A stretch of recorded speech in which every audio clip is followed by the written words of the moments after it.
أعوذ بالله من الشيطان الرجيم بسم الله الرحمن الرحيم Assalamu alaikum wa rahmatullahi wa barakatuh everyone. Welcome back to Gems from the Quran.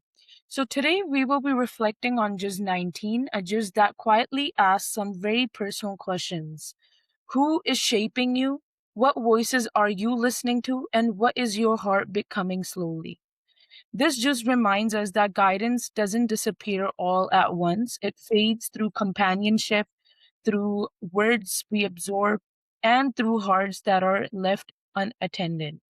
So, through Surah Al Furqan and Surah Al Shura, the examples of the prophets, Allah shows us that real faith is visible in our character, in our speech, and in our gratitude. It's a juz about influence, the influence of friends, the influence of words, the influence of blessings, and it calls us to pause, reflect, and realign before regret becomes a reality. And to walk us through these reflections today, we're joined once again by Sister Zakia. Assalamu alaikum, Sister Zakia. How are you doing today? Wa alaikum assalam wa rahmatullahi wa barakatuh, Sister Hareem, and the rest of the sisters who've come to watch. Alhamdulillah, I'm having a good time. Ramadan is passing fast. I hope everybody else's Ramadan is going very well. Alhamdulillah. And we have a lot to cover today, so inshallah we will get right into it. So I want to start off by asking, so Surah Al-Furqan shows a powerful scene of regret over choosing the wrong companionship. What do these ayahs teach us about the impact of friendship on faith and one's final outcome? Jazakallah khairan kathiran, Hareem, for asking such an interesting question. Let me begin with the name of Allah. Allahu Akbar Kabira, walhamdulillah kathira, wa subhanallah bukratan wasila. Ya Rabbi lakal hamd kama yambaghi li jalali wajhika wa azimi sultanik. Allahu Rabbi la ushrika bi shay'in. Allahumma salli ala Muhammadin wa ala ali Muhammadin. Bismillahir Rahmanir Rahim. Rabbi shrah li sadri wa yassir li amri wahlul uqdatan min lisani yafqahu qawli. Rabbi zidni ilma. Yes, it's Surah Furqan, which means the standard or the differentiator of the truth and between truth and falsehood, which is a very important part of our deen. And in ayah number 27, I'll read it out so that you know what Allah is talking about. From ayah 27 onward to 30, Allah says that, this will be the remorse of the disbelievers on the day of judgment. And beware of the day of the wrongdoers will bite their nails in regret and say, "Oh, I wish I had followed the way along with the messenger. And woe to me. I wish I had never taken so and so as a close friend. It was he who truly made me stray from the reminder after it had reached me. And Shaitan has always betrayed humanity." And the messenger will say, the messenger has cried, "O my Lord, my people have indeed received this Quran with neglect," that we have neglected the Quran. And to go with this whole idea, there's another ayah in the same surah, ayah number 44, which also relates to the same picture. And Allah says, "Oh, do you think that most of them listen or understand? They are only like cattle. No more than that, they are astray from the right path." So this all connects together in a way that, what the friendships we have, the decisions, Allah gives us the family. We are born in a family. The name we have, the way we are made is not our choice. We don't know which nationality we are going to go, which country we are going to be born, which level of the society. We have no options for that. That is decided by Allah and the circumstances. But the friends that we pick is our decision.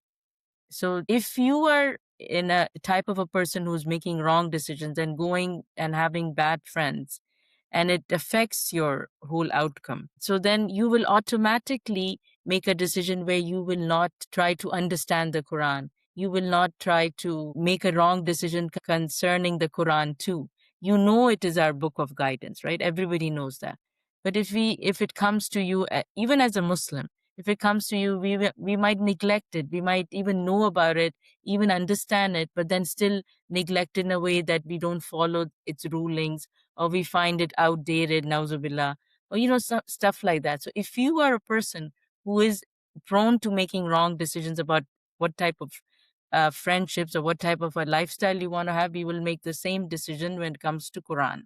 I will read you some of the hadith that concerns friendship, and it's a very important part of our Islamic ideology. That there's one hadith of the Prophet which I will read it to you. Abu Huraira said, the Prophet Muhammad sallallahu alaihi wasallam said, "A man is upon the religion of his best friend. So let one of you look at whom he befriends." And so, whoever you befriend, you are on that person's religion. So that connects it to the Quran so well. Because when I read it the first time, I was going, how does friendship go with the Quran being neglected? But it goes very well once you look at I read some of the tafsir and stuff. And one of the scholars said the best, very nice saying, the best of the friends are those who, in their company, you forget the world but remember Allah. And may Allah, guide us towards friends like that remind us of Allah. And subhanahu wa ta'ala, I have noticed that in ICNA Sisters, since I've joined, that, they are the group that reminds me always to be connected to Allah, always be connected to the Quran, always being wanting to understand the Quran in a better way and follow it in the best possible way. Not just understand, but also, do ilm, which is knowledge, and do amal too, which is, actions. So you can't just understand and not do actions. And also, the ayah number 44 that we read, it's about people who, like Allah calls them cattle. What do cattle do? The cattle owner tells them, go this way, and they all follow each other and just go. If the cattle owner is saying, go in, like a ditch, they'll all just follow each other and follow into the ditch. That's what these people have become. And friendship affects you the same way. If you have friends which are misleading you, you will just automatically follow them without thinking. That's exactly how if you neglect that part of your life, that you are not picking good friends and not picking good company, then automatically you're going to neglect Quran, and the lessons that you learn from the Quran will be neglected, because then it'll become easy for you to be misguided and leave Quran behind.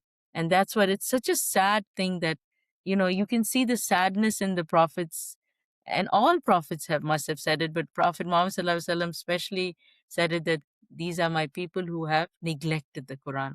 Sisters, Ramadan is the month of Quran. So let's make like a promise to ourselves that this month I will not only change myself by being totally connected to the Quran and not be the one that Prophet Muhammad Sallallahu Alaihi Wasallam on the Day of Judgment says that these are the people who neglected my people. He's saying my people. So it's not like he's talking about the disbelievers. He's talking about his own ummah and the sadness in it. So let's not be the ones who neglect it. Let's be the ones who are connected to it. And that's why we are, as ICNA Sisters, we are holding these podcasts so that you would get connected to the Quran and get a deeper meaning, inshallah. Ameen. May Allah make us the ones who are always connected to the Quran and always obey the Quran. Ameen Ya Rabbil Alameen. Inshallah. And it's really heavy because regret here isn't just one mistake. It's about a path that gets shaped by people. And it reminds us that friendship doesn't just affect our moods, it shapes our akhirah. And right after warning us, Allah shows us the opposite. So Surah Al Furqan then describes the Ibadur Rahman. What qualities define a true believer in these verses? And why does the Quran place such emphasis on character? Jazakallah khairan kathiran for asking another very interesting question. And Ibadur Rahman is just such qualities of the righteous, that it's such beautiful qualities. As we read in Juz 18, Surah Mu'minun, and how Allah said, Kad aflahal mu'minun. These are the ones that Allah talked about, the qualities of the mu'minun, and how these are the one who will inherit. Inheritance is something we get out of, through a laws. So inshallah, we will all inherit Jannah. And so then not only, all these surahs are all connected about again and again reminders from Allah to how change ourselves and build in qualities that are what true believers should have. And so, subhanAllah, in Surah Muminun, we saw the qualities, and then in Surah Nur, we saw the light. We saw how what happens when we don't have these qualities and how the society can get totally messed up. And the incident with Aisha radiallahu anhu and the false slander. And this is what we see in our society. And really, just like we talked about in the previous question, that we really need to get connected to the Quran and not neglect it. And we need to not only get ourselves connected but whole society, and then inshallah we will bring a big change in the society, where the society won't be the one that, what happened with, the gossip and the slander, and that goes on a lot in our society nowadays, and it's such sad state of time, and it shows us that we need to be connected to the Quran. And that's why these qualities of the righteousness are so beautiful, and Allah calls them ibadur rahman. It's just the word Ibadur Rahman is in itself so beautiful. Ibad, is the abd of Allah. Who doesn't want to be the abd of Allah, the slave of Allah? We all are. When Allah says abid in the Quran, it means all the slaves, like anybody, the believers and the disbelievers. But when Allah says Ibadur Rahman, He specifically means the one that Allah loves, the ones that are obedient to Allah. And inshallah, as Muslims, we are one of those ones. So Allah is calling us Ibadur Rahman. And why did He pick Rahman?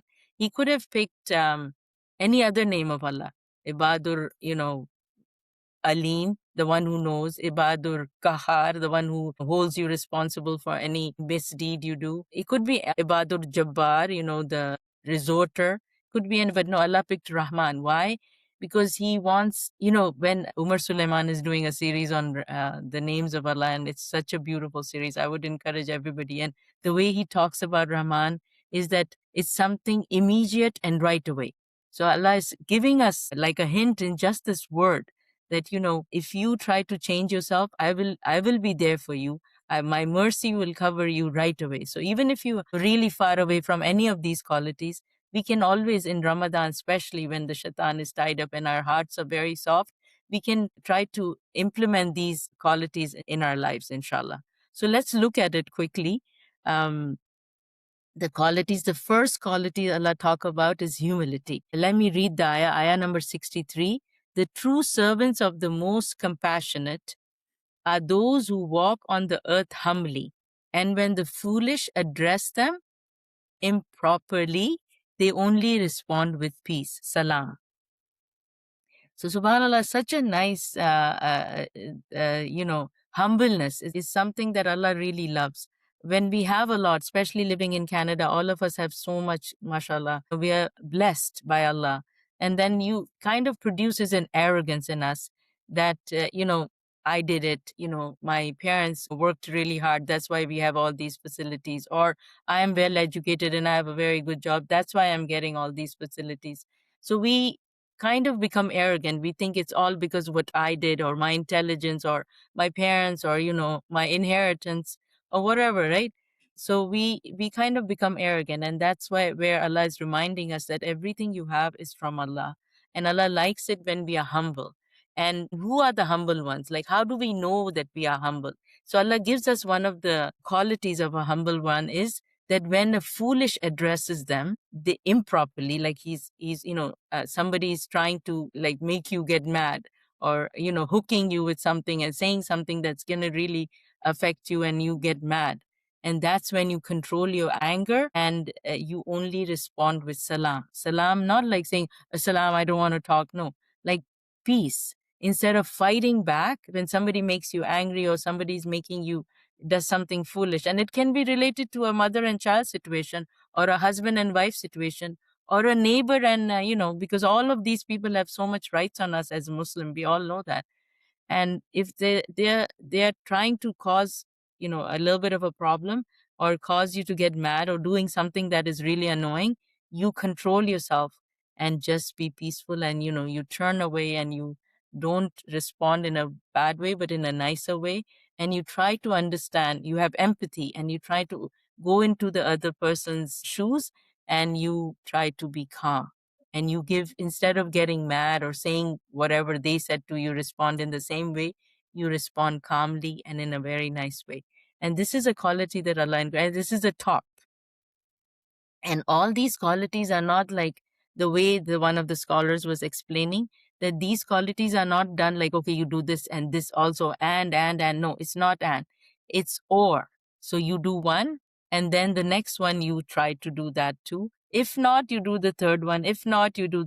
So it's such a nice, just the way Allah is doing it, because we don't understand the Arabic, but the scholar was explaining the Arabic of it, the grammar of it. That doesn't mean that you have to have all of them, but you can, it's like a group of people who are humble. And the next group that Allah talks about is the sincere devotion. They are those who spend a good portion of the night prostrating themselves and standing before their Lord. So these are the ones who would do tahajjud, the midnight prayer, or, after Isha that you pray. And mashallah, now because of Ramadan, we're all getting up for suhoor. So it's so easy for us to do tahajjud. You get up early to prepare food. Just do, a couple of nafals, 2 or 4 or whatever, and mashallah, you get the reward for tahajjud. And do a lot of dua, because this is the time that Allah is at the lowest level, and he's listening to, and this happens year round, not just in Ramadan, that Allah is at the lowest level and saying, who's asking for forgiveness, let me give it to you, and who's asking for Jannah, let me give it to you. That's also a hadith Qudsi. Anyways, I just said it in my words. So this sincere devotion is mentioned in the second group, and it's mentioned after humility. So for Allah, having good akhlaq and good humility, or having no arrogance, is much more important than even getting up for tahajjud. Subhanallah, like you can see what is important to Allah. Like us are treating each other better is more important than tahajjud. Why? Sometimes because, when we wake up for tahajjud, or we do a lot of, like right now we are all fasting and stuff, we start thinking we are such good people. And again, that builds us arrogance in us, or thinking we are better than the other who are not being able to fast, or who are not getting for tahajjud. So that again can build arrogance. But Allah is mentioning humility first. And then he's mentioning, he could have said, no, the ones who get it for tahajjud first, but no, he mentioned humility. So you can see how important that is to Allah too. And such a nice quality and it's not that hard, especially when it's concerning our children, that when we get gay, they know exactly how to, our soft points, or our irritatable points, and they know how to irritate us. But, if you control yourself, you can be in the first group. And then the second group was the tahajjud group, or the sincere devotion group. The third one is hope and fear. They are those who pray, our Lord, keep the punishment of hellfire away from us, for its punishment is indeed unrelenting. It is certainly an evil place to settle and reside. So they are so scared. Many people, like the Bani Israel we see in the Quran, they say, oh, we'll just go to hellfire for a few days. What's the big deal? So many of us are like that now too. We get this same kind of thinking that, okay, so what if I do sin now? Okay, I'll go to hellfire for a few days, and then I'm a Muslim, I say the kalama. So eventually, Prophet Muhammad will do shifa and I will come out. This is the attitude that Allah is dealing with here, that's not right. We should be the ones who don't even want even a little bit, even coming closer to hellfire. And we should do this dua all the time. And Ramadan is the time that duas get accepted. So this is another very important thing. And in Surah Anbiya, verse 46, Allah mentions the air, the breath of the hellfire, which Allah calls it nafha. Nafha is just like a little breath of the hellfire. And when we are sometimes cooking and something is in the oven and we open it and the hot air comes and we move away, I'm like, oh my God, it's so hot. Nafha is that breath of hellfire that Allah mentions in Surah Anbiya, ayah number 46. Even that is so bad that Allah says in that ayah that when the disbeliever will see the nafha of the hellfire, he'll say, I've never seen a worse day than that. That's the worst condition. And he'll think he's in whale. Whale meaning the worst, the lowest point of hellfire, which is a valley in hellfire, that even hellfire asks forgiveness from that valley, even hellfire itself. It's because, hellfire is alive from the whale valley, and this believer who gets the air, the breath of hellfire, will think that he's in that valley, the valley of whale. Subhanallah. So, we should not think hellfire is an easy place to be. Nauzubillah, may Allah protect us. It's a very easy few words. Please say that every day. 3 times, Allahumma ajirna minan nar, and the hellfire itself says, protect this person from hellfire. If you say it 3 times daily. And Allahumma as'aluka jannatul firdaus ala, wa Allah give me firdaus ala. So if you say that 3 times, and Allahumma ajirna minan nar 3 times, hellfire will say, protect him from hellfire, and Jannah will say, oh Allah, bring him to Jannah. So please, these are the few habits that you can do. The next one is moderate spending, the one who spend in moderation. Another quality that we can easily calculate, we can develop, that we shouldn't be very, very generous with, when we go to electronic store and when we buy a new phone, we are so generous with each other, which ourselves. But when it comes to giving sadaqah or zakah, we are very stingy. Oh, we have to calculate everything, and why so much?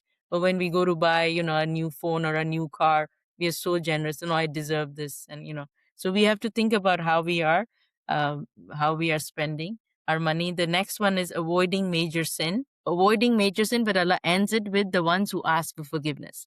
So this is another part of the Rahman, that Allah is, Ibadur Rahman, that yeah, we will sin. That's part of being human, that we will sin, but Allah loves it when we come back to Him. Tawbah itself means to go back. So whenever we do tawbah or ask for forgiveness, it is returning to Allah. So, Allah says, okay, you will do sin. You stay away from major sin, but, minor sin we will all do, and we do it all the time, even in Ramadan, unfortunately. But we ask for tawbah. And the next one is avoiding falsehood. And that's a very difficult thing nowadays, because lies and falsehood have become, we are living in a time where falsehood has become to be smart. You lie all the time because you're smart. It is looked up as smartness. And when you're truthful, and you are looked as dumb, you didn't move ahead in life because you were being truthful. You lie through interviews, you lie through, you lie to your children, I'll do this and you don't. Or you know you lie all the time, and it's considered. You lie on, social media, that I'm so happy, when actually you're having a hard time. This is all part of our society, so lying. And so we have to keep away from that. Ayah number 7, ayah number 73. They are those who reminded of the revelation of the Lord do not turn a blind eye. That exactly goes with the question before, the one that Prophet said, oh, my ummah has forgotten the Quran or neglected the Quran. They are not. Whenever they're reminded, they right away turn back to Allah. And number 8 quality is righteous company, which again goes to the first question we had, that these are the ones who pick friends that are good for them, not only in the dunya, but also in the akhirah. So may Allah make us be the ones who are Ibadur Rahman. Ameen Ya Rabbil Alameen. What stands out is that Allah doesn't describe them with titles or status, but with humility, restraint, mercy, and consistency. And it shows us that real closeness to Allah shows up how we talk, how we speak, and how we respond. And from character, the Quran shifts to influence. So, moving on to our next question. So, why is the next surah that comes after? Why is it called Ash-Shu'ara? And how does the Quran distinguish between misleading speech and words rooted in truth and Iman? This question ties in so nicely with with Ibadur Rahman, subhanallah, that one of the qualities of Ibadur Rahman was that they stay away from falsehood. And subhanallah, this Surah Shu'ara, which means the poets, in Juz 19 Surah Shu'ara and Surah Namal, contains stories of the Prophet. And different things are shown, opposite almost. They're different stories, and they are shown different endings. In Surah Poets Shu'ara shows the story of the prophets and the destroyed nation that Allah talks about, and what happens when you don't listen to Allah or the book that Allah sends down, the Quran, and you don't listen to the messengers, and then eventually the societies get destroyed and Allah destroys them. And in Surah Namal, we learn the story of Prophet Suleiman, that what happens when you listen to the Prophet, and he did dawah to the Queen of Sheba, and how she changed, and how, mashallah, everybody benefited, and how beautiful the society became, because they all lived happily together, right? So these are the two differences in both the surahs. But one of the unique feature of Surah Shu'ara is the repetition of the following verses after every story. What Allah says is, In that there is a sign, but most of them are not believers. Surely your Lord is the Almighty, the Merciful. So Allah repeats this ayah again and again about 7 times. These are two ayahs that are repeated again and again, 7 times. This is just beautiful. And the name of the surah is Poets. And why does Allah, mention poets? And why is this surah so important? Because it's reminding us, and it was reminding the Quraysh too. Remember the Prophet Muhammad Sallallahu Alaihi Wasallam, when the society he came in, and the Meccan society was very much into poetry. Whatever the society was interested in, the time of that time, Allah would relate the book according to that. So in Musa alayhi salam's time, magic was very prevalent in the society. So that's why he was given the miracle of magic, the shaft, the one that became the snake, and his hand that would turn white. And in the time of Isa alayhi salam, the medicine was very prevalent in, fake medicine actually, fixing the leper and fixing the blind and stuff was very common. And they used to trick people actually just to make money and make their name and be famous. And it was all fake. And so Allah gave Isa alayhi salam, ability to fix the leper, the blind, and raise the dead, and all that. That was miracles that Allah gave them. And the miracle of Quran is also because the time that Prophet Muhammad sallallahu alaihi wasallam came in Makkah was the time when they were very good in poems. They were very good. Everybody was a poet. And they would say things and remember it because they had this auditory memory that they could hear it once and they would remember it all the time. That's why many people think, oh, so the Quran is also all poem. We cannot say that. It's actually reducing Quran from its high level. Quran is beyond poetry. Has poetry in it. Just like Surah Rahman is so beautiful. Like you just listen to it and you just keep crying for no reason. There are many, many incidents like that in the Quran. But it is beyond poetry. It is a book of guidance. It is a miracle. And that we cannot ignore and we shouldn't ignore because it is the book that guides us. So this is why Surah was Shara. revealed.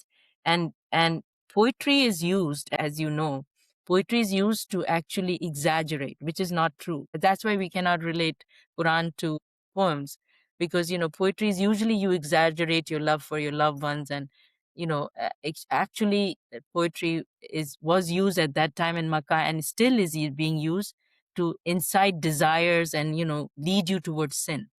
And also it is a kind of a propaganda, which is media so strong now in propaganda against Islam. And this is all media is like the poetry that was used in the day of Makkah.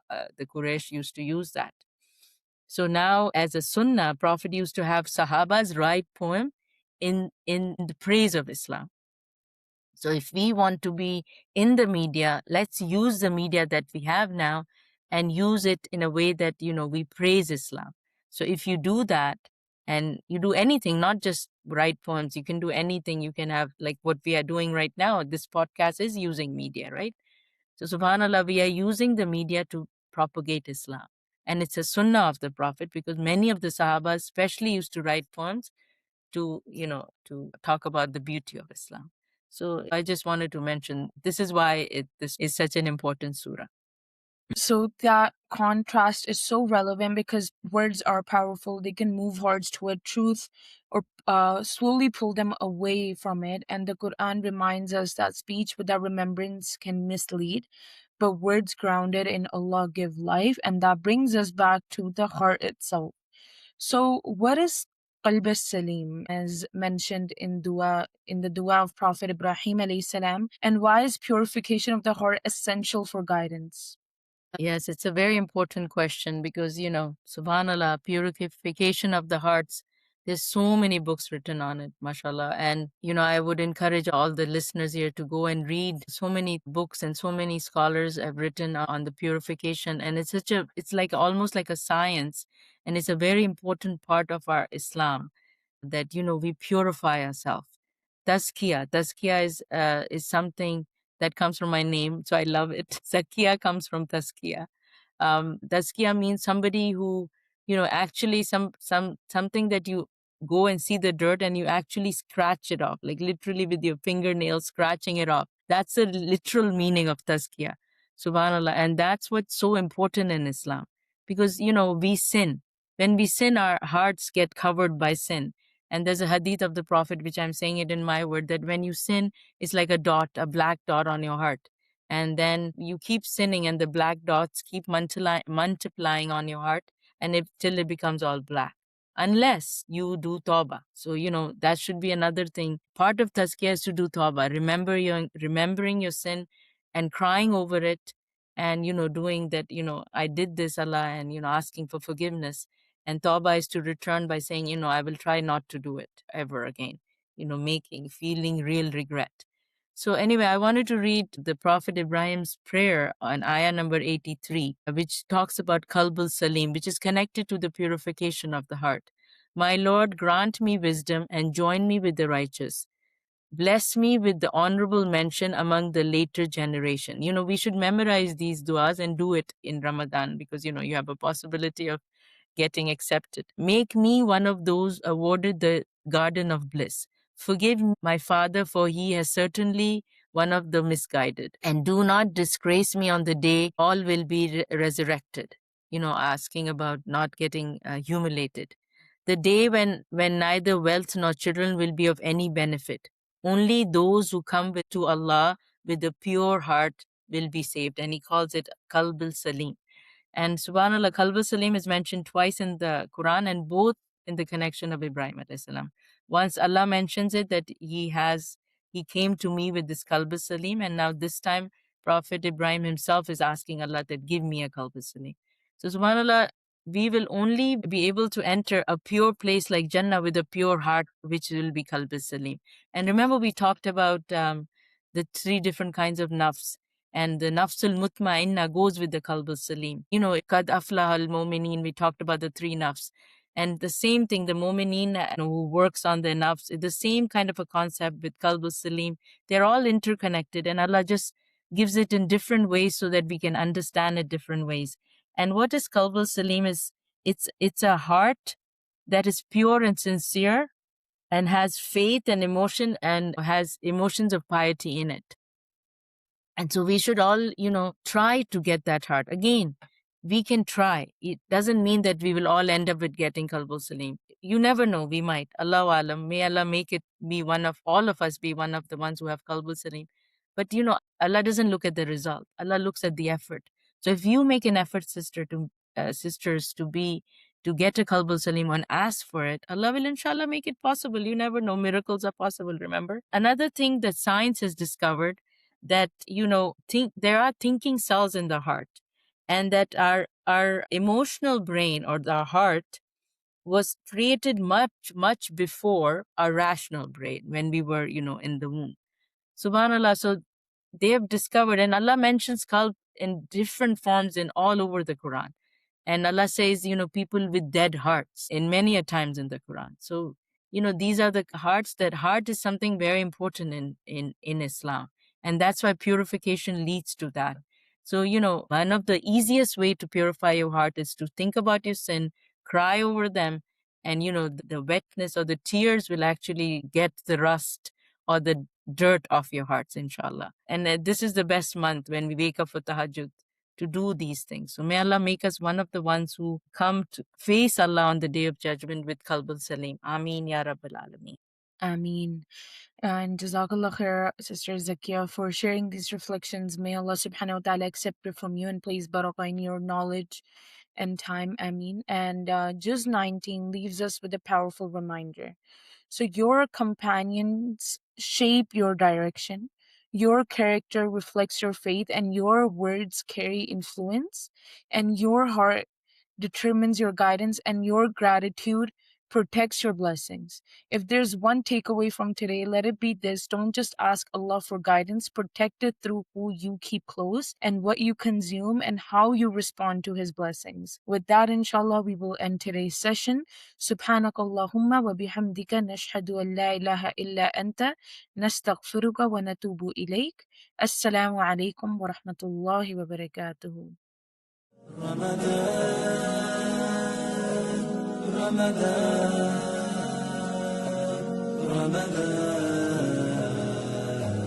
Ramadan